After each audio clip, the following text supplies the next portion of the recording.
Hello everyone, welcome back to my YouTube channel. For the first time ನಾನು ನಮ್ಮ ಊರಲ್ಲಿ ಅಂದರೆ ನಮ್ಮ ಹಳ್ಳಿನಲ್ಲಿ ವ್ಲಾಗ್ ಮಾಡ್ತಾ ಇದ್ದೀನಿ. ಸೊ ನಾನು ಆ್ಯಕ್ಚುಲಿ ಫುಲ್ ಡೇ ರೂಟೀನ್ ಇಲ್ಲ, ಮಾರ್ನಿಂಗ್ ಟು ಈವ್ನಿಂಗ್ ಇಲ್ಲ. ಯಾವಾಗಲೂ ಬಂದಾಗ ಊರಿಗೆ ಈವ್ನಿಂಗ್ ಒಂದು ರೌಂಡ್ ಹೋಗಿ ಬರೋದು ಅಭ್ಯಾಸ ನನಗೆ. ಎಲ್ಲ ತೋಟಗಳಿಗೂ ಏನೇನು ಆಗ್ತಾಯಿದೆ ಕೆಲಸಗಳು ಅಂತ ನೋಡ್ಕೊಂಡು ಬರೋ ಅಭ್ಯಾಸ. ಸೊ ಹಾಗಾಗಿ ಇವತ್ತು ಈವ್ನಿಂಗ್ ಒಂದು ರೌಂಡ್ ಹೋಗೋಣ ಅಂತ ಬಂದೆ. ಸೊ ನಾನು ಊರಲ್ಲಿದ್ದಾಗ ಯಾವ ರೀತಿಯಾಗಿ ನನ್ನ ರೂಟೀನ್ ಇರುತ್ತೆ, ಹಾಗೆ ನಾವು ಎಲ್ಲೆಲ್ಲಿ ಹೋಗ್ತೀವಿ, ಏನೇನು ನೋಡ್ಕೊಬರ್ತೀವಿ ತೋಟದಾಗಗಳನ್ನು ಅಂತ ನಿಮಗೂ ತೋರಿಸ್ತೀನಿ. ಸೊ ಬನ್ನಿ, ಲೆಟ್ಸ್ ಗೆಟ್ ಸ್ಟಾರ್ಟೆಡ್. ಸೊ ನೋಡ್ತಾ ಇರ್ಬೋದು, ನಾನಿವತ್ತು ನಮ್ಮ ಊರಲ್ಲಿದ್ದೀನಿ. ಇದು ನಮ್ಮೂರಿನ ಸುಗ್ಗಿ ಕಂಬ. ಹಿಂದಿನ ಕಾಲದಲ್ಲಿ ಸುಗ್ಗಿ ಎಲ್ಲ ಮಾಡೋದಕ್ಕೆ ಯೂಸ್ ಮಾಡ್ತಾ ಇದ್ದಂಥದ್ದು. ಇವಾಗ ಮಲೆನಾಡಲ್ಲಿ ಮಾತ್ರ ಸುಗ್ಗಿ ಮಾಡ್ತಾ ಇದ್ದಾರೆ. ತುಂಬ ಮಲೆನಾಡುಗಳಲ್ಲಿ, ನಮ್ಮ ಕಡೆ ಎಲ್ಲ ಸುಗ್ಗಿ ಮಾಡೋದನ್ನು ಬಿಟ್ಟಿದ್ದಾರೆ. ಫಸ್ಟ್ ಟೈಮ್ ಈ ಥರ ಫೇಸ್ ಟು ಫೇಸ್ ಕ್ಯಾಮ್ರಾ ಇಟ್ಕೊಂಡು ಮಾತಾಡ್ತಾ ಇದ್ದೀನಿ. ಸಾಮಾನ್ಯವಾಗಿ ವಿಡಿಯೋನ ರೆಕಾರ್ಡ್ ಮಾಡ್ಕೊಬಿಟ್ಟು ವಾಯ್ಸ್ ಓವರ್ ಕೊಡ್ತೀನಿ. But for the first time ಈ ಥರ ಫೇಸ್ ಟು ಫೇಸ್ ಮಾತಾಡೋದನ್ನು ಅಭ್ಯಾಸ ಮಾಡ್ಕೊಳ್ಳೋಣ, ಬ್ಲಾಗಿಂಗ್ನ ಸೀರಿಯಸ್ಸಾಗಿ ತಗೊಳ್ಳೋಣ ಅಂತ ಈ ಥರ ಮಾತಾಡ್ತಾ ಇದ್ದೀನಿ. ಸೊ ಇಲ್ಲೇನು ನೋಡ್ತಾ ಇದ್ದೀರೋ ಇದು ನಾವು ಮಾಡ್ತಾ ಇರುವಂತಹ ಹೊಸ ತೋಟ. ಆ್ಯಕ್ಚುಲಿ ಇಲ್ಲೊಂದು ಫಸ್ಟು ಬೇರೆ ತೋಟ ಇತ್ತು, ಅದನ್ನು ಕೀಳಿಸ್ಬಿಟ್ಟು ಆ ಗಿಡಗಳು ಜಾಸ್ತಿ ಫಸಲು ಕೊಡ್ತಾ ಇರಲಿಲ್ಲ ಅಂತ ಈಗ ಬೇರೆ ತೋಟನ ಮಾಡ್ತಾಯಿದ್ದೀವಿ. ಇದು ಸಿಲ್ವರ್ ಗಿಡ. ಸೊ ಗಿಡ ಇದ್ದಾಗ ಈ ರೀತಿಯಾಗಿರುತ್ತೆ. ಇದನ್ನು ಲೈನ್ ಮಾಡೋದಕ್ಕೆ ಯೂಸ್ ಮಾಡಿರುವಂತಹ ಕಡ್ಡಿಗಳು ಇದು. ಸೊ ಯಾವ ರೀತಿಯಾಗಿ ನೋಡಿದ್ರು, ಯಾವ ಕಡೆಯಿಂದ ನೋಡಿದ್ರು ಕೂಡ ಒಂದೇ ಸ್ಟ್ರೈಟಾಗಿ ಕಾಣಿಸ್ಬೇಕು. ಸೊ ಕಾಫಿ ಗಿಡ ಹಾಕಿದಾಗ ಅಲೈನ್ಮೆಂಟ್ ನೀಟಾಗಿರಬೇಕು ಅಂತ ಈ ರೀತಿ ಕಡ್ಡಿಗಳನ್ನ ನೆಟ್ಟಿರ್ತೀವಿ. ಸೊ ನಾನು ಯಾವಾಗಲೂ ನಾವು ಊರಿಗೆ ಬಂದಾಗ ನಾನು ನನ್ನ ಹಸ್ಬೆಂಡ್ ಎಲ್ಲ ತೋಟಗಳಿಗೂ ಒಂದು ರೌಂಡ್ ಹೋಗಿ ಬರ್ತೀವಿ. ಸೊ ಇಲ್ಲಿ ನೋಡ್ಬೋದು, ಹಲಸಿನ ಹಣ್ಣು ಅಂತಂದರೆ ನಮಗೆ ತುಂಬ ಫೇವ್ರೇಟ್. ನನ್ನ ಹಸ್ಬೆಂಡ್ ಮರಕ್ಕೆ ಹತ್ತಿದ್ದಾರೆ ಹಲಸಿನ ಹಣ್ಣು ಕೆಡೋದಕ್ಕೆ ಅಂತ. ಒಳ್ಳೆ ಹಣ್ಣು ಸಿಗುತ್ತಾ ಅಥವಾ ಕಾಯಿ ಸಿಗುತ್ತಾ ನೋಡಬೇಕು, ಯಾವುದು ಹಣ್ಣಾಗಿಲ್ಲ ಅಂತ ಹೇಳ್ತಾ ಇದ್ದಾರೆ. ನೀಟಾಗಿ ಬಲ್ತಿಲ್ಲ ಅಂತಂದರೆ ಕೆಡಬೇಡಿ ಬಿಡಿ. ಸೊ ಮನೇಲಿ ಆಲ್ರೆಡಿ ಒಂದು 2-3 ಹಣ್ಣುಗಳಿದೆ, ಅದು ಇನ್ನೂ ನೀಟಾಗಿ ಹಣ್ಣಾಗಿಲ್ಲ. ಈ ಸಲ ಹಲಸಿನಕಾಯಿ ಚಿಪ್ಸ್ನೇ ಮಾಡಿಲ್ಲ ನಾವು. ಕಾಯಿನಲ್ಲಿ ತಗೊಂಡೋಗಿ ಹಲಸಿನಕಾಯಿ ಚಿಪ್ಸ್ನಾದರೂ ಮಾಡಬೇಕು ಈ ಸಲ. ಸೊ ಇಲ್ಲಿ ಪ್ಲಾಸ್ಟಿಕ್ ಕಟ್ಟಿರುವಂತಹ ಕಡ್ಡಿ ಇದೇನು ಕಾಣಿಸ್ತಾ ಇದೆ, ಇದನ್ನು ಹಾಲ್ವಾಣ ಅಂತ ಕರಿತೀವಿ. ಕಾಫಿ ತೋಟಕ್ಕೆಲ್ಲ ನೆರಳಾಗಲಿ ಅಂತ ಹಾಕ್ತೀವಿ. ಸೊ ನೀವು ಕೂಡ ಕಾಫಿ ಬೆಳೆಗಾರರಾಗಿದ್ದರೆ ಕಮೆಂಟ್ ಮಾಡಿ ನಿಮ್ಮ ಕಡೆ ಏನಂತೀರಾ ಅಂತ. ನಮ್ಮ ಕಡೆ ಇದನ್ನು ಹಾಲ್ವಾಣ ಅಂತೀವಿ. ನನ್ನ ಹಸ್ಬೆಂಡ್ ಅಜಿತ್ ಅವರು ಫಾರ್ ದ ಫಸ್ಟ್ ಟೈಮ್ ನನ್ನ ವ್ಲಾಗಲ್ಲಿ ಕಾಣಿಸ್ಕೊಳ್ತಾ ಇದ್ದಾರೆ.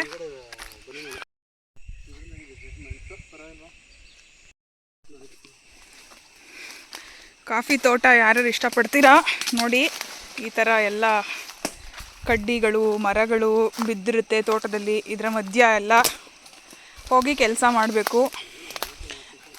ಸೊ ಇನ್ನೊಂದು ವಿಶೇಷತೆ ನೋಡಿ, ನಮ್ಮ ತೋಟದಲ್ಲಿ ಈ ಥರ ಹಳ್ಳ ಹರಿಯುತ್ತೆ. ವಾವ್!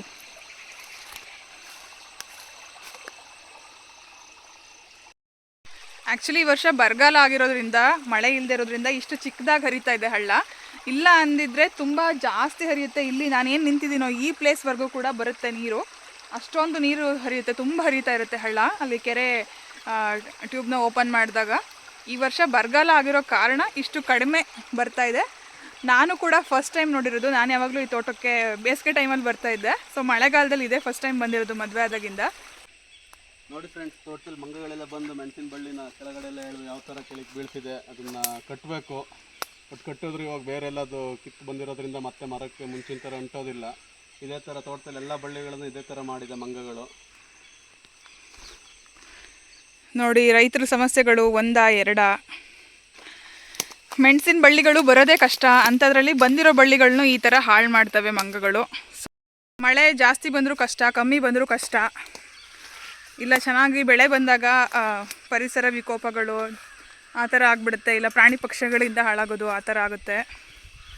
ಇದರಲ್ಲಿ ಜಾಸ್ತಿ ಅಡಿಕೆ ಇಲ್ಲ, ಇಲ್ಲಿ ಪೆಪ್ಪರ್ ಕಾಫಿ ಅಷ್ಟೇ ಇದೆ. ಸಿಲ್ವರ್ ಮರಗಳಿದೆ. ಅಡಿಕೆಗಳು ಈ ಹಳ್ಳ ಹರಿಯೋ ಅಂಥ ಜಾಗದಲ್ಲಿ ಸ್ವಲ್ಪ ಹಾಕ್ಕೊಂಡಿದ್ದೀವಿ ಅಷ್ಟೆ. ನೋಡಿ, ಇಲ್ಲಿ ತೋಟಕ್ಕೆ, ಇನ್ನೊಂದು ತೋಟಕ್ಕೆ ಅಥವಾ ಗದ್ದೆಗಳಿಗೆ ಹೋಗಬೇಕು ಅಂದರೆ ಈಗ ಕಮ್ಮಿ ಹರಿತಾ ಇದೆ. ಇದು ಮಳೆಗಾಲದಲ್ಲೆಲ್ಲ ತುಂಬ ಜಾಸ್ತಿ ಹರಿಯುತ್ತೆ ಹಳ್ಳ. ಇದನ್ನು ದಾಟ್ಕೊಂಡು ಹೋಗಬೇಕು ತೋಟಕ್ಕೆ. ಸೊ ಈಗ ಮಳೆ ಕಮ್ಮಿ ಇರೋದ್ರಿಂದ ನಮ್ಮ ಥರ ನೀವು ಕೂಡ ವೀಕೆಂಡ್ ರೈತರಾಗಿದ್ದರೆ ಕಮೆಂಟ್ ಮಾಡಿ. ಸೊ ವಾರ ಪೂರ್ತಿ ಹೊರಗಡೆ ಕೆಲಸ ಮಾಡೋದು, ವೀಕೆಂಡ್ ಬಂತು ಅಂತಂದರೆ ಹೊಲ ಗದ್ದೆ ತೋಟಗಳಲ್ಲಿ ಏನೇನು ಕೆಲಸ ಆಗಿದೆ ಅಂತ ನೋಡೋದಕ್ಕೆ ಕಾಯ್ತಾ ಇರ್ತೀವಿ. ಸೊ ಬಂದು ಎಷ್ಟು ಕೆಲಸ ಆಗುತ್ತೋ ಅಷ್ಟು ಕೆಲಸ ಮಾಡೋದು.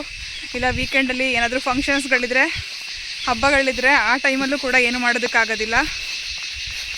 ಮನಸ್ಸು ಮಾತ್ರ ಯಾವಾಗಲೂ ಇಲ್ಲೇ ಇರುತ್ತೆ. ಅದು ಕೃಷಿಯಲ್ಲಿ ಇಂಟ್ರೆಸ್ಟ್ ಇರೋರಿಗೆ ಮಾತ್ರ. ಸೊ ನಾನು ಲಾಸ್ಟ್ ಇಯರ್ ನಮ್ಮ ಇನ್ನೊಂದು ತೋಟದ ವ್ಲಾಗ್ ಅಪ್ಲೋಡ್ ಮಾಡಿದ್ದೆ ನಾನು, ನಮ್ಮ ಕಾಫಿ ತೋಟ ಅಂತ. ಸೊ ನೀವು ಯಾರೆಲ್ಲ ಆ ವಿಡಿಯೋನ ನೋಡಿದ್ದೀರೋ ಗೊತ್ತಿಲ್ಲ. ಇವಾಗ ತೋರಿಸಿದ್ದು ನಾನು ಇನ್ನೊಂದು ತೋಟ. ಈಗ ಗದ್ದೆ ಕಡೆ ಹೋಗ್ತಾ ಇದ್ದೀವಿ. ಸೊ ಈ ವರ್ಷ ಬರಗಾಲ ಆಗಿರೋದ್ರಿಂದ ಇನ್ನೂ ಭತ್ತ ಹಾಕಿಲ್ಲ, ನೋಡ್ಕೊಂಡು ಬರೋಣ ಅಂತ ಹೋಗ್ತಾ ಇದ್ದೀವಿ. ನೀರು ಸಾಕಾಗಿಲ್ಲ. ಇಲ್ಲಿ ತೋರಿಸ್ತೀನಿ, ಎಲ್ಲರೂ ಗದ್ದೆಗಳಿಗೆ ನೀರು ಕಟ್ಟಿದ್ದಾರೆ. ಈಗ ಭತ್ತ ಬೆಳೆಯೋರು ಕೂಡ ತುಂಬ ಕಡಿಮೆ ಆಗಿದ್ದಾರೆ. ಅದಕ್ಕೆ ಅಕ್ಕಿ ರೇಟೆಲ್ಲ ತುಂಬ ಜಾಸ್ತಿ ಆಗ್ತಾಯಿದೆ ನೋಡಿ. ಇದು ಓಪನ್ ಇರುತ್ತೆ, ಬೇಸಿಗೆ ಟೈಮಲ್ಲಿ ಜಾರ್ ಬಿದ್ದರೆ ಕಷ್ಟ. ಈಗ ಗದ್ದೆಗೆ ನೀರು ತುಂಬಿಸೋದಕ್ಕೋಸ್ಕರ ಈ ಥರ ಕಟ್ಟಿರ್ತಾರೆ. ಇದಕ್ಕೇನು ಕಟ್ಟೋದು ಅಂತ ಹೇಳ್ತಾರೆ? ಮಡ್ಬಾಯಿ ಕಟ್ಟೋದು ಅಂತ ಹೇಳ್ತಾರೆ ನೋಡಿ. ಈ ಥರ ಗದ್ದೆಗೆ ನೀರು ಕಟ್ಟಿದ್ದಾರೆ. ಸೊ ನೋಡ್ಬೋದು, ರೈತರು ಯಾರಾದರೂ ಅಥವಾ ಅಗ್ರಿಕಲ್ಚರ್ ಬ್ಯಾಕ್ಗ್ರೌಂಡಿಂದ ಬಂದಿರೋರು ಯಾರಾದರೂ ಈ ವಿಡಿಯೋನ ನೋಡ್ತಾ ಇದ್ದರೆ ನಿಮಗಿದೆಲ್ಲ ಗೊತ್ತಾಗುತ್ತೆ. ನಾಟಿ ಕೂಡ ಮಾಡಿಲ್ಲ ಈ ವರ್ಷ ಯಾರೂ, ಹಾಗೆ ನೀರು ಕಟ್ಟಿ ನಿಲ್ಲಿಸಿದ್ದಾರೆ. ನೀರು ಸಾಕಾಗಿಲ್ಲ ಅಂತ ಯಾರೂ ಭತ್ತನೂ ಹಾಕಿಲ್ಲ, ಸಸಿನೂ ನೆಟ್ಟಿಲ್ಲ, ಹಾಗೆ ಇದೆ. ಇವಾಗೆಲ್ಲ ಭತ್ತಕ್ಕೆ ಸರಿಯಾದ ಬೆಳೆ ಸಿಗಲ್ಲ, ಭತ್ತದ ಬೆಳೆ ಸರಿಯಾಗಿ ಬರಲ್ಲ. ಆಮೇಲೆ ಮಾಡೋ ಖರ್ಚಿಗಿಂತ ಅಲ್ಲಿ ಬರೋ ಆದಾಯಕ್ಕಿಂತ ಮಾಡೋ ಖರ್ಚು ತುಂಬ ಜಾಸ್ತಿ ಇರೋದ್ರಿಂದ ಭತ್ತ ಬೆಳೆಯೋದನ್ನ ಇವಾಗ ತುಂಬ ಜನ ಸ್ಟಾಪ್ ಮಾಡ್ತಾ ಇದ್ದಾರೆ. ಸೊ ನಾವೇ ನಮ್ಮ ಸರೌಂಡಿಂಗ್ಸಲ್ಲಿ ನೋಡಿರೋ ಹಾಗೆ ಮಲೆನಾಡು ಕಡೆ ಎಲ್ಲ ಗದ್ದೆಗಳನ್ನು ಕೂಡ ಕಾಫಿ ತೋಟ ಮಾಡೋದಾಗಿರಲಿ, ಇಲ್ಲ ಅಡಿಕೆ ಹಾಕೋದಾಗಿರಲಿ ಮಾಡ್ತಾಯಿದ್ದಾರೆ. ಇಲ್ಲ ಹಾಗೆ ಹಾಳು ಬಿಟ್ಟಿರೋರು ಕೂಡ ಬಿಟ್ಟಿದ್ದಾರೆ. ಭತ್ತದ ಬೆಳೆ ಅಂತೂ ನಶಿಸಿ ಹೋಗ್ತಾಯಿದೆ ಅಂತಲೇ ಹೇಳ್ಬೋದು. ಸೊ ವಾಣಿಜ್ಯ ಬೆಳೆಗಳ ಕಡೆ ರೈತರು ಮುಖ ಮಾಡ್ತಾಯಿದ್ದಾರೆ. ಸೊ ಇದು ನಮ್ಮ ಗದ್ದೆ, ನೀರು ಕಟ್ಟಿದ್ದೀವಿ ನೋಡಿ. ಮಳೆ ಚೆನ್ನಾಗಿ ಆಗಿದ್ದಿದ್ರೆ ಇಷ್ಟೊತ್ತಿಗೆ ಭತ್ತದ ಸಸಿ ಹಾಕಿರ್ತಿದ್ವಿ. ನೋಡೋದಕ್ಕೆ ಕೆರೆ ಥರ ಕಾಣಿಸ್ತಿದೆ ಅಲ್ವಾ? ಸೊ ಭತ್ತ ಬೆಳೆಯೋದು ಇದೇ ಥರನೇ. ಇದನ್ನು ಇನ್ನೊಂದು ಸಲ ಹೂಡಿಸಿ ಅದಕ್ಕೆ ಭತ್ತ ಮೊಳಕೆ ಕಟ್ಟಿ ಚೆಲ್ತೀವಿ. ನಾವು ಬಂದಿರೋದು ಸಂಜೆ ಟೈಮ್ ಆಗಿರೋದ್ರಿಂದ ಸೂರ್ಯ ಮುಳುಗ್ತಾ ಇದೆ. ಸೊ ಎಷ್ಟು ಚೆನ್ನಾಗಿ ಕಾಣಿಸ್ತಿದೆ ನೋಡ್ಬೋದು. ಈ ಕಡೆ ಕೆಳಗಡೆ ನೀರು, ಅಲ್ಲಿ ಸನ್ಸೆಟ್ ಆಗ್ತಾ ಇದೆ. ಸೊ ಹಕ್ಕಿಗಳೆಲ್ಲ ಹಾರಾಡ್ತಾ ಇದೆ. ಸಂಜೆ ಟೈಮಲ್ಲಿ ಹಳ್ಳಿ ಕಡೆ ಗದ್ದೆ ತೋಟ ಹೊಲ ಈ ಥರ ರೌಂಡ್ ಹಾಕೋದಿದೆಯಲ್ಲ, ಅದು ಈ ಮಾನ್ಸೂನ್ ಟೈಮಲ್ಲಿ ಎಲ್ಲ ಹಚ್ಚ ಹಸಿರು ತುಂಬಿರುತ್ತೆ. ಅದು ಈ ವರ್ಷ ಸ್ವಲ್ಪ ಮಳೆ ಕಮ್ಮಿ, ಬರಗಾಲ ಆಗುತ್ತೋ ಇಲ್ಲ ನೆಕ್ಸ್ಟ್ ಬೇರೆ ಮಳೆಗಳಾದರೂ ಬರುತ್ತೋ ನೋಡಬೇಕು. ಈ ಥರ ರೌಂಡ್ ಹಾಕ್ತಾಯಿದ್ರೆ ಈ ಥರ ತಣ್ಣ ಗಾಳಿಲಿ, ಸೊ ನೆಕ್ಸ್ಟ್ ಲೆವೆಲ್ ಫೀಲ್. ಎಲ್ಲೂ ಕೂಡ ಈ ಫೀಲ್ ಸಿಗೋದಕ್ಕೆ ಸಾಧ್ಯನೇ ಇಲ್ಲ. ಅದೊಂಥರ ಮನಸ್ಸಿಗೆ ಸ್ಯಾಟಿಸ್ಫ್ಯಾಕ್ಷನ್, ನೆಮ್ಮದಿ ಅಂತ ಹೇಳ್ಬೋದು. ನೀವು ಕೂಡ ನಮ್ಮ ಥರನೇನಾ ರೈತರ, ವೀಕೆಂಡ್ ರೈತರ? ಕಮೆಂಟ್ ಮಾಡಿ. ನಾನು ಮೈಕ್ ಬೇರೆ ತಂದಿಲ್ಲ, ತುಂಬ ಗಾಳಿ ಇದೆ. ನಿಮಗೆ ವಾಯ್ಸ್ ಕ್ಲಿಯರಾಗಿ ಕೇಳಿಸ್ತಾ ಇದೆಯೋ ಇಲ್ವೋ ಗೊತ್ತಿಲ್ಲ. ಬಟ್ ಒಂದು ಊರಲ್ಲಿ ಒಂದು ವ್ಲಾಗ್ ಮಾಡಿರಲಿಲ್ಲ ಅಲ್ಲ ಈ ಥರ ಎಲ್ಲ. ಸೊ ಅದಕ್ಕೋಸ್ಕರ ಮಾಡೋಣ ಅಂತ ಈ ವ್ಲಾಗ್ನ ಮಾಡ್ತಾಯಿದ್ದೀನಿ. ನಿಮಗೆ ಈ ರೀತಿಯಾದ ವ್ಲಾಗ್ಸ್ ನನ್ನ ಚಾನಲಲ್ಲಿ ಬೇಕು ಅಂತಂದರೆ, ಸೊ ಊರಲ್ಲಿ ವ್ಲಾಗ್ಸ್ ಜಾಸ್ತಿ ಬೇಕು ಅಂತಂದರೆ ಕಮೆಂಟ್ ಮಾಡಿ. ಸೊ ಟೌನಲ್ಲಿ ಯಾವಾಗಲೂ ಮಾಡ್ತಾ ಇರ್ತೀವಲ್ವ, ಅದೇನು ನಮ್ಗೆ ಅಷ್ಟು ಸ್ಪೆಷಲ್ ಅನ್ಸೋದಿಲ್ಲ. ಬಟ್ ಊರಲ್ಲಿ ಮಾಡೋ ವ್ಲಾಗ್ಸ್ ಒಂಥರ ಸ್ಪೆಷಲ್, ಗೊತ್ತಾ? ನೋಡಿ ಇಲ್ಲಿ ಏನು ಕಾಣಿಸ್ತಾ ಇದೆಯೋ ಇದೆಲ್ಲ ಗದ್ದೆಗಳು. ಎಲ್ಲ ಗದ್ದೆಗಳಲ್ಲೂ ಕೂಡ ಭತ್ತ ಬೆಳೆಯೋದಿಲ್ಲ ಇವಾಗ. ಸೊ ನಾವು ಚಿಕ್ಕವರಿದ್ದಾಗಂತೂ ಎಲ್ಲರೂ ಜಾಸ್ತಿ ಭತ್ತದ ಮೇಲೆ ಡಿಪೆಂಡ್ ಆಗಿದ್ರು. ಈಗೆಲ್ಲರೂ ಕಾಫಿ ತೋಟ ನೋಡಿ, ಅಲ್ಲಿ ಸಿಲ್ವರ್ ಮರಗಳು, ಬಾಳೆ ಗಿಡಗಳು, ಅಡಿಕೆ ಗಿಡಗಳು ಎಲ್ಲ ಏನು ಕಾಣಿಸ್ತಿದೆ ಅದೆಲ್ಲ ಆಲ್ಮೋಸ್ಟ್ ಗದ್ದೆಗಳನ್ನು ತೋಟ ಮಾಡಿದ್ದಾರೆ. ಎಲ್ಲ ಅಲ್ಲ, ಗದ್ದೆಗಳನ್ನು ಕೂಡ ತೋಟ ಮಾಡಿದ್ದಾರೆ. ಅಡಿಕೆ, ಕಾಫಿ ತೋಟ ಎಲ್ಲ, ಬಾಳೆ ಈ ಥರ ಎಲ್ಲ ಹಾಕ್ಕೊಂಡಿದ್ದಾರೆ. ಇನ್ನು ತುಂಬ ಜನ ಗದ್ದೆಗಳನ್ನು ಹಾಳು ಬಿಟ್ಟಿದ್ದಾರೆ. ಭತ್ತನೂ ಬೆಳೀತಾ ಇಲ್ಲ, ಏನೂ ಬೆಳೀತಾ ಇಲ್ಲ. ಸೊ ರೈತ ತಪ್ಪು ಅಂತ ಹೇಳೋದಕ್ಕಾಗಲ್ಲ. ಪ್ರಕೃತಿ ಪರಿಣಾಮಗಳು, ವಾಣಿಜ್ಯ ಬೆಳೆಗಳ ಕಡೆ ರೈತರು ಮುಖ ಮಾಡಿರೋದು. ಅಷ್ಟು ಕಷ್ಟಪಡ್ತಾರೆ, ಹಾಕಿರೋ ಬೆಳೆಗೆ ಸರಿಯಾದ ಬೆಳೆ ಸಿಗಲ್ಲ. ಇಲ್ಲ ಬೆಳೆ ಚೆನ್ನಾಗಿ ಬಂದಾಗ ಬೆಲೆ ಸರಿಯಾಗಿ ಸಿಗಲ್ಲ, ಬೆಲೆ ಚೆನ್ನಾಗಿದ್ದಾಗ ಬೆಳೆ ಚೆನ್ನಾಗಿ ಬರೋದಿಲ್ಲ. ಆ ಥರ ಆಗುತ್ತೆ. ಸೊ ಹಾಗಾಗಿ ಭತ್ತದ ಬೆಳೆಯಿಂದ ಅಷ್ಟು ಪ್ರಾಫಿಟ್ ಇಲ್ಲದೆ ಇರೋದ್ರಿಂದ ರೈತರೆಲ್ಲ ಭತ್ತನ ಅಷ್ಟು ಬೆಳೀತಾ ಇಲ್ಲ. ನಾವು ಕೂಡ ಇವಾಗ ಮನೆಗೆ ಎಷ್ಟು ಉಪಯೋಗಕ್ಕೆ ಬೇಕೋ ಅಷ್ಟು ಮಾತ್ರ ಬೆಳ್ಕೊಳ್ತಾ ಇದ್ದೀವಿ, ಸೇಲ್ ಪರ್ಪಸ್ಗೇನು ಬೆಳೀತಾ ಇಲ್ಲ. ಸೊ ರೈತರ ಜೀವನ ನೀವು ಇನ್ಸ್ಟಾಗ್ರಾಮು ಯೂಟ್ಯೂಬಲ್ಲೆಲ್ಲ ಏನು ನೋಡ್ತೀರಾ ಅಷ್ಟು ಈಸಿಯಾಗಿರೋದಿಲ್ಲ, ತುಂಬ ಚಾಲೆಂಜಸ್ ಇರುತ್ತೆ. ಆದರೂ ಕೂಡ ವ್ಯವಸಾಯನ ಬಿಡೋದಕ್ಕಾಗಲ್ಲ. ನಾವು ರೈತರು ಮಕ್ಕಳು ಅಂತ ಹೇಳ್ಕೊಡೋದಕ್ಕೆ ನಮಗೆ ಯಾವಾಗಲೂ ಹೆಮ್ಮೆ ಆಗುತ್ತೆ, ಅದರಲ್ಲಿ ಯಾವುದೇ ಮುಜುಗರ ಇಲ್ಲ. ಸೊ ನಮ್ಮ ಅಪ್ಪ ಅಮ್ಮ ನಮಗೆ ಒಳ್ಳೆ ಎಜುಕೇಷನ್ ಕೊಡಿಸಿರ್ಬೋದು, ನಾವಿವತ್ತು ಸಿಟಿನಲ್ಲಿ ಕೆಲಸ ಮಾಡ್ತಾ ಇರ್ಬೋದು, ಬಟ್ ಯಾವತ್ತಿದ್ರೂ ಫಸ್ಟ್ ಹೇಳೋದೆ ನಾವು ರೈತರು ಅಂತ. ಅದರಲ್ಲೂ ನನಗಂತೂ ತುಂಬ ಹೆಮ್ಮೆ ಆಗುತ್ತೆ ನಾವು ರೈತರು ಅಂತ ಹೇಳ್ಕೊಳ್ಳೋದಕ್ಕೆ. ಈಗೇನು ನೋಡ್ತಾ ಇದ್ದೀರಾ, ಇದು ನಮ್ಮ ಇನ್ನೊಂದು ಗದ್ದೆ. ಇದಕ್ಕೂ ಕೂಡ ನೀರು ಕಟ್ಟಿದ್ದೀವಿ. ಇನ್ನೂ ಈ ನೀರು ಸಾಕಾಗೋದಿಲ್ಲ. ಇವಾಗ ಏನಲ್ಲಿ ಹುಲ್ಲು ಕಳೆಗಳೆಲ್ಲ ಬೆಳ್ಕೊಂಡಿದೆಯೋ ಅದೆಲ್ಲ ಕರಗಬೇಕು, ಆಮೇಲೆ ನಾವು ಭತ್ತನ ಚೆಲ್ಬೋದು. ಭತ್ತ ಮೊಳಕೆ ಕಟ್ಟಿ ಚೆಲ್ಲಬೇಕಾಗುತ್ತೆ. ನೋಡ್ಬೋದು ಎಷ್ಟು ಚೆನ್ನಾಗಿದೆ ತೋಟ. ಈ ವರ್ಷ ಮಳೆ ಕಡಿಮೆ ಆಗಿರೋದ್ರಿಂದ ಕಾರಣ ನಾವು ಏನೋ ಗೊತ್ತಿಲ್ಲ, ಬೋರರ್ ಹುಳು ಅಂತ ಒಂದು ತುಂಬ ದೊಡ್ಡ ಕೆಟ್ಟ ಕ್ರಿಮಿ ಅಂತ ಹೇಳ್ಬೋದು ಅದನ್ನು. ತುಂಬ ದೊಡ್ಡ ತಲೆನೋವು ಕಾಫಿ ಪ್ಲ್ಯಾಂಟರ್ಸ್ಗಳಿಗೆ. ಚೆನ್ನಾಗಿದೆ ತೋಟ, ದೊಡ್ಡ ದೊಡ್ಡ ಗಿಡಗಳು, ಚೆನ್ನಾಗಿ ಬಸ್ತಿದ್ದ ಗಿಡಗಳೆಲ್ಲ ಚೆನ್ನಾಗಿ ಇದ್ದಿದ್ದು ದೊಡ್ಡ ದೊಡ್ಡ ಗಿಡಗಳೇ ಹಾಳಾಗೋದ್ವು, ಸತ್ತೋದ್ವು. ಬಟ್ ಈ ಥರ ನೋಡೋದಕ್ಕೆ ಭಾಳ ಬೇಜಾರಾಗುತ್ತೆ. ಕಷ್ಟಪಟ್ಟು ಕೆಲಸ ಮಾಡಿದಾಗ ಒಂದೊಂದ್ಸಲ ಪ್ರತಿಫಲ ಸಿಗಲ್ಲ ಅದಕ್ಕೆ. ಇದು ನಮ್ಮ ಇನ್ನೊಂದು ತೋಟ. ಇದು ಚಿಕ್ಕ ಗದ್ದೆ ಗಣ್ಣ ಅಂತ ಹೇಳ್ತೀವಿ ಅದನ್ನು, ಅದಕ್ಕೆ ತೋಟ ಮಾಡಿರೋದು.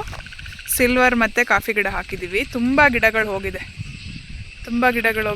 ಇದಕ್ಕೆಲ್ಲ ಮತ್ತೆ ಹಾಕಿಸ್ಬೇಕು ಗಿಡನ. ಇದು ನಮ್ಮನೆ ಮರಿದು ಕರಿಯ ಅಂತ ಅದಕ್ಕೆ ಹೆಸರಿಟ್ಟಿದ್ದೀವಿ ನಾವು. ಇದು ನಾವು ಎಲ್ಲೇ ಹೋಗಲಿ ಬರಲಿ ನಮ್ಮ ಹಿಂದೆನೇ ಬರುತ್ತೆ. ಇದೊಂಥರ ನಮ್ಮ ಫ್ಯಾಮಿಲಿ ಮೆಂಬರ್ ಇದ್ದಾಗೆ. ಸೊ ನಮ್ಮನ್ನು ಬಿಟ್ಟು ಅದು ಎಲ್ಲೂ ಹೋಗಲ್ಲ. ನಾವಿಲ್ಲ ಅಂದರೂ ಕೂಡ ಅದು ಯಾರ ಮನೆಗೂ ಹೋಗಲ್ಲ, ನಮ್ಮ ಮನೆ ಹತ್ರನೇ ಇರುತ್ತೆ. ಸೊ ನಮ್ಮ ಫೇವ್ರೆಟ್ ಮರಿ ಅದು. ನೋಡಿ, ಗದ್ದೆ ಅಂತ ಅಂದರೆ ಸ್ಟ್ರೈಟು ಸಿಮೆಂಟ್ ರೋಡ್ ಅಥವಾ ಟಾರ್ ರೋಡ್ ಇರೋದಿಲ್ಲ. ಈ ಥರ ಎಲ್ಲ ನಡ್ಕೊಂಡು ಹೋಗಬೇಕಾಗುತ್ತೆ. ಬಟ್ ಅಗ್ರಿಕಲ್ಚರ್ ಬ್ಯಾಕ್ಗ್ರೌಂಡಿಂದ ಬಂದಿರೋರ್ಗೆ ಅದೆಲ್ಲ ದೊಡ್ಡ ವಿಷಯ ಅಲ್ಲ, ಎಲ್ಲ ಅಭ್ಯಾಸ ಇರುತ್ತೆ. ಅಗ್ರಿಕಲ್ಚರ್ ಬ್ಯಾಕ್ಗ್ರೌಂಡಿಂದ ಬಂದಿಲ್ಲ ಅಂದರೆ ಬಾರ್ನ್ ಆ್ಯಂಡ್ ಬ್ರಾಟಪ್ ಸಿಟಿನಲ್ಲೇ ಹುಟ್ಟಿರ್ತಾರಲ್ಲ, ಬಾರ್ನ್ ಆ್ಯಂಡ್ ಬ್ರಾಟಪ್ ಸಿಟಿ ಏನಿರ್ತಾರೋ ಅವ್ರಿಗೆ ಇದೆಲ್ಲ ಕಷ್ಟ ಆಗುತ್ತೆ. ನಮ್ಗೆ ಇದೆಲ್ಲ ಒಂಥರ ಖುಷಿ ಕೊಡುತ್ತೆ.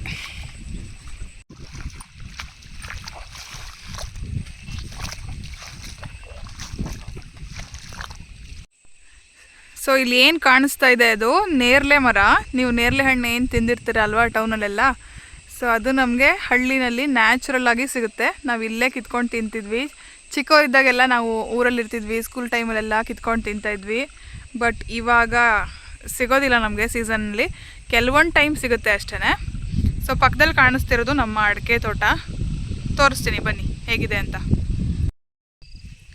ಏನು ಗೊತ್ತಾ, ನಾನು ಈ ರೀತಿ ಎಲ್ಲ ಫೋನ್ ಇಟ್ಕೊಂಡು ಹೀಗೆ ವ್ಲಾಗ್ ಮಾಡ್ತೀನಿ, ಮಾತಾಡ್ತೀನಿ ಅಂತ ನನ್ನ ಲೈಫಲ್ಲೇ ಅಂದ್ಕೊಂಡಿರಲಿಲ್ಲ. ಬಟ್ ಏನೋ ಗೊತ್ತಿಲ್ಲ ಅದು ಯಾಕೆ ಇಂಟ್ರೆಸ್ಟ್ ಬಂತು, ಏನು ಎತ್ತ ಅಂತ. ಬಟ್ ಮಾಡದೆ ಬಿಡೋದಕ್ಕೂ ಆಗ್ತಾಯಿಲ್ಲ. ಸೊ ನೋಡೋಣ ಹೆಂಗೆ ಹೋಗುತ್ತೆ ಅಂತ. ಕಂಟಿನ್ಯೂ ಮಾಡೋದು ಬಿಡೋದು ಸ್ಟಾರ್ಟ್ ಮಾಡಿ ಆಲ್ರೆಡಿ 1 year ಆಯಿತು. ಮಾಡ್ತಾಯಿದ್ದೀನಿ, ತುಂಬ ರೆಗ್ಯುಲರಾಗಿ ಕನ್ಸಿಸ್ಟೆಂಟಾಗಿ ಮಾಡ್ತಾಯಿದ್ದೀನಿ ಅಂತ ಏನಿಲ್ಲ. ಬಟ್ ಹಾಕ್ತೀನಿ, ಅಟ್ಲೀಸ್ಟ್ ಮಂತ್ಗೆ 1 ವೀಡಿಯೋನಾದರೂ ಹಾಕ್ತಾಯಿದ್ದೀನಿ.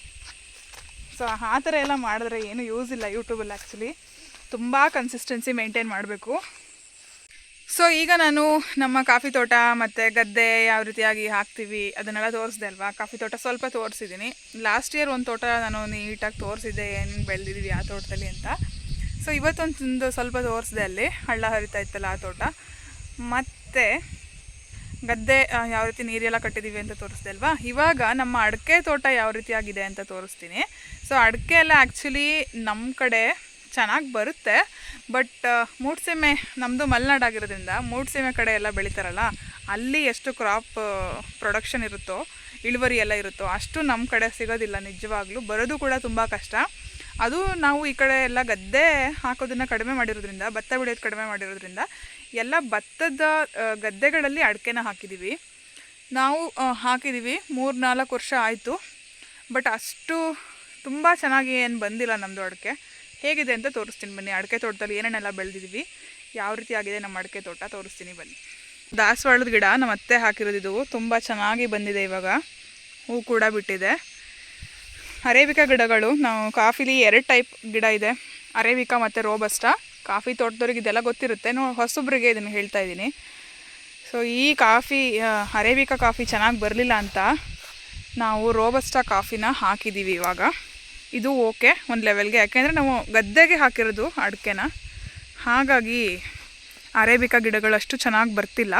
ಹಾಗಾಗಿ ರೋಬಸ್ಟಾ ಹಾಕಿದ್ದೀವಿ. ಆ್ಯಕ್ಚುಲಿ ಅಡಿಕೆ ಮಧ್ಯೆ ಏನೂ ಹಾಕಬಾರ್ದು, ಅಡಿಕೆ ಮಾತ್ರ ಬೆಳಿಬೇಕು ಅಂತಾರೆ. ಬಟ್ ನಾವು ಏನೇನು ಹಾಕ್ಬೋದೋ ಎಲ್ಲ ಹಾಕಿದ್ದೀವಿ. ನೋಡಿ, ಈಗ ರೋಬಸ್ಟಾ ಗಿಡಗಳನ್ನ ಹಾಕಿದ್ದೀವಿ. ಇದಾದರೂ ಚೆನ್ನಾಗಿ ಬಂದರೆ ಸಾಕಾಗಿದೆ. ಈ ತೋಟಕ್ಕೆ ಎಷ್ಟು ಕೆಲಸ ಮಾಡಿಸಿದ್ದೀವಿ ಅಂತಂದರೆ, ನಾವು ಬೇರೆ ತೋಟದಲ್ಲಿ ಬಂದಿರೋಂಥ ಆದಾಯ ಎಲ್ಲ ನಾವು ಈ ತೋಟಕ್ಕೆ ಸುರಿದಿದ್ದೀವಿ. ಆದರೂ ಈ ತೋಟ ಅಷ್ಟು ಚೆನ್ನಾಗಿ ಬರ್ತಿಲ್ಲ, ಅದೇ ಬೇಜಾರು. ಇಲ್ಲಿ ನೋಡಿ, ಬಾಳೆ ಹಾಕಿದ್ದೀವಿ. ಬಾಳೆ ಗೊನೆ ಬಿಟ್ಟಿದೆ. ಸದ್ಯದಕ್ಕೆ ನಮಗೆ ಈ ತೋಟದಲ್ಲಿ ಮಾತ್ರನೇ ಬಾಳೆ ಗಿಡಗಳಿರೋದು, ಇನ್ಯಾವ ತೋಟದಲ್ಲೂ ಹಾಕಿಲ್ಲ. ಇದ್ದಿದ್ದು ಎಲ್ಲ ಕಿತ್ತಿದ್ದೀವಿ. ಬಾಳೆ ಜಾಸ್ತಿ ಇದ್ದರೆ ಎಲ್ಲ ಸಾರಾಂಶನೂ ಅದೇ ಹೇಳ್ಕೊಳ್ಳುತ್ತೆ ಅಂತ ಹೇಳ್ತಾರೆ. ಈಗ ಮಳೆಗಾಲ ಬೇರೆ ಆಗಿರೋದ್ರಿಂದ ಬಾಳೆ ಎಲ್ಲ ತುಂಬ ಚೆನ್ನಾಗಿ ಬಂದಿದೆ. ಆಮೇಲೆ ಮಂಗಗಳು ಕೂಡ ಜಾಸ್ತಿ ಬರುತ್ತೆ ಬಾಳೆ ಇದ್ದರೆ. ಹಾಗಾಗಿ ನಮ್ಮೂರಲ್ಲಿ ಮಂಗದ ಕಾಟ ಬೇರೆ ಜಾಸ್ತಿ, ಹಾಗಾಗಿ ಬಾಳೆ ಸ್ವಲ್ಪ ಕಮ್ಮಿ ಮಾಡಿದ್ದೀವಿ. ಸೊ ನೋಡ್ಬೋದು, ಇಲ್ಲಿ ತೆಂಗಿನ ಗಿಡಗಳು ಕೂಡ ಹಾಕಿದ್ದೀವಿ. ಒಂದು 15 ಇದೆಯಾ ಅಜಿತ್? ಒಂದು 10 ತೆಂಗಿನ ಗಿಡಗಳನ್ನು ಕೂಡ ಹಾಕಿದ್ದೀವಿ. ತೆಂಗಿನ ಗಿಡ ಚೆನ್ನಾಗಿ ಬಂದಿದೆ. ಸೊ ಈ ಅಡಿಕೆ ತೋಟದೊಳಗಡೆ ಮಲ್ಟಿ ಕ್ರಾಪ್ ಕಲ್ಟಿವೇಷನ್ ಮಾಡಿದ್ದೀವಿ ನಾವು. ಈ ತೋಟಕ್ಕೆ ಬರೋದಕ್ಕೆ ನಂಗೊಂಥರ ಖುಷಿ. ಸೊ ನೋಡ್ಬೋದು, ಅಡಿಕೆ ಗಿಡಗಳು ಇಷ್ಟು ದೊಡ್ಡದಾಗಿದೆ. ಹೊಂಬಾಳೆ ಬಿಡೋ ಅಷ್ಟು ಹಂತಕ್ಕೆ ಬಂದಿದೆ ಕೆಲವೊಂದು, ಇನ್ನೂ ಕೆಲವೊಂದು ಚೆನ್ನಾಗಿಲ್ಲ. ನೋಡಿ, ಇದೆಲ್ಲ ಹೊಂಬಾಳೆ ಬಿಡೋ ಅಂಥ ಟೈಮಿಗೆ ಬಂದಿದೆ. ಇವೆಲ್ಲ ಇನ್ನೂ ತುಂಬ ಚಿಕ್ಕದಾಗಿದೆ, ಈ ಥರ ಇದೆ. ಇನ್ನೂ ತುಂಬ ಟೈಮ್ ಬೇಕಿದು ದೊಡ್ಡದಾಗೋದಕ್ಕೆ. ಅಲ್ಲೆಲ್ಲ ನೋಡ್ಬೋದು, ಇನ್ನೂ ತುಂಬ ಚಿಕ್ಕದಾಗಿದೆ. ತೆಂಗಿನ ಗಿಡಗಳು ಚೆನ್ನಾಗಿದೆ. ಬಾಳೆ ಮಲ್ಟಿ ಕ್ರಾಪ್ ಹಾಕಿದ್ದೀವಿ, ಬಟ್ ಕಾಫಿ ಗಿಡ ಚೆನ್ನಾಗಿ ಬರ್ತಾ ಇಲ್ಲ, ಅದೇ ಬೇಜಾರು. ಇದು ಸಪೋಟ ಗಿಡಗಳು ಸುಮಾರು ಹಾಕಿದ್ದೀವಿ, ಬಟ್ ನಮ್ಮೂರಲ್ಲಿ ಮಂಗಗಳ ಕಾಟ ಜಾಸ್ತಿ. ನೋಡಬೇಕು ಅದರಲ್ಲಿ ನಾವು ಸಪೋಟ ತಿಂತೀವೋ ಇಲ್ಲ ಮಂಗಗಳೇ ತಿಂತವೋ ಅಂತ. ಇದು ನೋಡಿ, ಸೀಬೆ ಹಣ್ಣಿನ ಗಿಡ. ಎಷ್ಟು ಚಿಕ್ಕ ಗಿಡ ಆದರೂ ನಾವು ಇದರಲ್ಲಿ ಆಲ್ರೆಡಿ 2 ಇಯರ್ಸಿಂದ ಹಣ್ಣು ತಿಂತಾಯಿದ್ದೀವಿ. ತುಂಬ ದೊಡ್ಡದಾಗಿ ಬಿಡುತ್ತೆ ಹಣ್ಣುಗಳು, ಅಷ್ಟೇ ಟೇಸ್ಟಿಯಾಗಿ ಕೂಡ ಇರುತ್ತೆ. ಸೊ ಸೀಬೆ ಹಣ್ಣಿನ ಗಿಡ ಬೇರೆ ಇದೆ ನಮ್ಮ ತೋಟದಲ್ಲಿ. ಸೊ ಇಲ್ಲೇನು ನೋಡ್ತಾ ಇದ್ದೀರಾ, ಇದು ನಿಂಬೆ ಹಣ್ಣಿನ ಗಿಡ. ನಮ್ಮ ಕರಿಮರಿ ನೋಡಿ, ಎಲ್ಲಿ ಹೋದರೂ ಬರ್ತಾನೆ, ಎಲ್ಲೂ ನಮ್ಮನ್ನು ಬಿಟ್ಟು ಹೋಗೋದಿಲ್ಲ, ನಮ್ಮ ಹಿಂದೆನೇ ಬರ್ತಾನೆ. ನಿಂಬೆ ಹಣ್ಣಿನ ಗಿಡ, ನಿಂಬೆಕಾಯಿಗಳು ಬಿಟ್ಟಿದೆ. ಸೊ ನೋಡಿರೋರಿಗೆ ಗೊತ್ತಿರುತ್ತೆ. ಹೊಸದಾಗಿ ಯಾರಾದರೂ ನೋಡ್ತಾ ಇದ್ದರೆ, ಇದು ನಿಂಬೆಕಾಯಿ ಇದೆ. ನೆಕ್ಸ್ಟ್ ಯೆಲ್ಲೋ ಕಲರ್ ಟರ್ನ್ ಆಗಿ ಹಣ್ಣಾಗಿ ಯೂಸ್ ಮಾಡ್ತೀವಲ್ಲ ಅದು. ನಿಂಬೆ ಗಿಡಗಳು ಸುಮಾರಿದೆ ತೋಟದಲ್ಲಿ. ಅದು ಸೈಡಲ್ಲಿ ಹಾಕ್ಕೊಂಡಿದ್ದೀವಿ.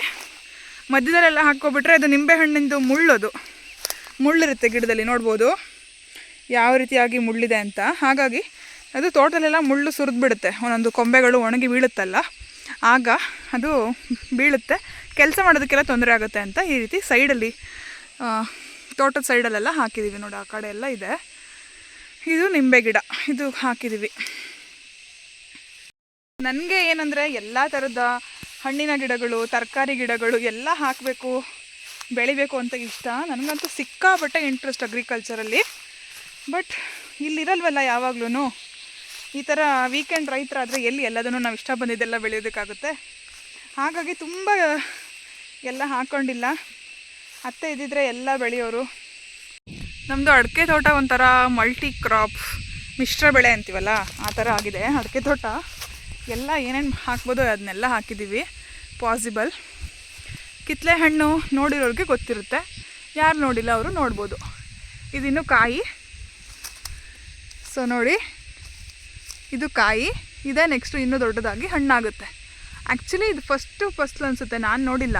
ಇದು ಒಳಗಡೆ ಎಲ್ಲ ತುಂಬ ಇದೆ, ನಾನು ನೋಡಿರಲಿಲ್ಲ. ಯಾಕೆಂದರೆ ಮಂಗಗಳ ಕಾಟ ಇಲ್ಲಿ, ಹಾಗಾಗಿ ಹಣ್ಣುಗಳನ್ನೆಲ್ಲ ಬಿಡಲ್ಲ ಮಂಗಗಳು. ಫಸ್ಲು ಅನಿಸುತ್ತೆ ಈ ತೋಟದಲ್ಲಿ. ಬೇರೆ ತೋಟದಲ್ಲೆಲ್ಲ ಕಿತ್ತಳೆ ಗಿಡಗಳಿದೆ, ಅಲ್ಲೆಲ್ಲ ಮಂಗನ ಕಾಟ ಜಾಸ್ತಿ ಇದೆ. ಇಲ್ಲಿ ಹೆಂಗಾಗುತ್ತೆ ನೋಡಬೇಕು. ನೋಡಿ, ಅಲ್ಲೆಲ್ಲ ಇದೆ ಕಿತ್ತಳೆ ಗಿಡಗಳು. ಇನ್ನೂ ಇದೆ, ಒಳಗಡೆ ಎಲ್ಲ ಇದೆ. ಕಿತ್ತಳೆ ಗಿಡದಲ್ಲಿ ಅಷ್ಟು ಮುಳ್ಳು ಪ್ರಾಬ್ಲಮ್ ಇರಲ್ಲ, ಬಟ್ ನಿಂಬೆ ಗಿಡದಲ್ಲಿ ಮುಳ್ಳಿನ ಪ್ರಾಬ್ಲಮ್ ಜಾಸ್ತಿ. ಅದು ಅಗ್ಲವಾಗಿ ಬರುತ್ತದು, ಹಾಗಾಗಿ ಮುಳ್ಳು ತೋಟದಲ್ಲೆಲ್ಲ ಆಗ್ಬಿಡುತ್ತೆ. ಹಾಗಾಗಿ ಮೂಲೆಗಳಿಗೆ ಮಾತ್ರ ಹಾಕಿರ್ತೀವಿ. ನೋಡಿ, ಅಲ್ಲೊಂದಿದೆ ಕಿತ್ತಳೆ ಗಿಡ, ಇಲ್ಲೊಂದಿದೆ, ಸುಮಾರು ಹಾಕಿದ್ದೀವಿ. ನಾನೇನು ಹಾಕಿಲ್ಲ, ನನ್ನ ಕಾಂಟ್ರಿಬ್ಯೂಷನ್ ಏನಿಲ್ಲ. ನನ್ನ ಮದುವೆ ಆಗೋ ಅಷ್ಟರಲ್ಲೇ ನನ್ನ ಹಸ್ಬೆಂಡು, ನಮ್ಮ ಅತ್ತೆ ಮಾವ ಹಾಕಿದ್ದಾರೆ.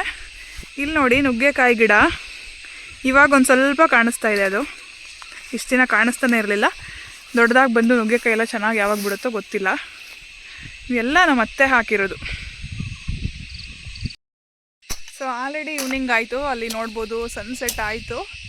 ಟೈಮ್ ಇವಾಗ 6:26, 6:30 ಆಯಿತು.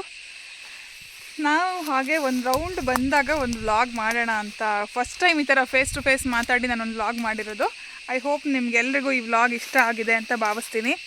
ಸೊ ನಮ್ಮ ಹಳ್ಳಿಯಲ್ಲಿ, ನಮ್ಮ ಊರಲ್ಲಿ ಒಂದು ವ್ಲಾಗ್ ಇರಲಿ ಅಂತ ಮಾಡಿದೆ. ಸೊ ನಿಮಗೆ ಈ ವ್ಲಾಗ್ ಇಷ್ಟ ಆಗಿದ್ದರೆ ಏನು ಮಾಡಬೇಕು, ನನ್ನ ಚಾನಲ್ನ ಸಬ್ಸ್ಕ್ರೈಬ್ ಮಾಡಿ, ಈ ವಿಡಿಯೋಗೊಂದು ಲೈಕ್ ಕೊಡೋದನ್ನು ಮರಿಬೇಡಿ. ಮುಂದಿನ ವ್ಲಾಗಲ್ಲಿ ಸಿಗ್ತೀನಿ. ಅಲ್ಲಿವರೆಗೂ ಎಲ್ರಿಗೂ ಧನ್ಯವಾದಗಳು.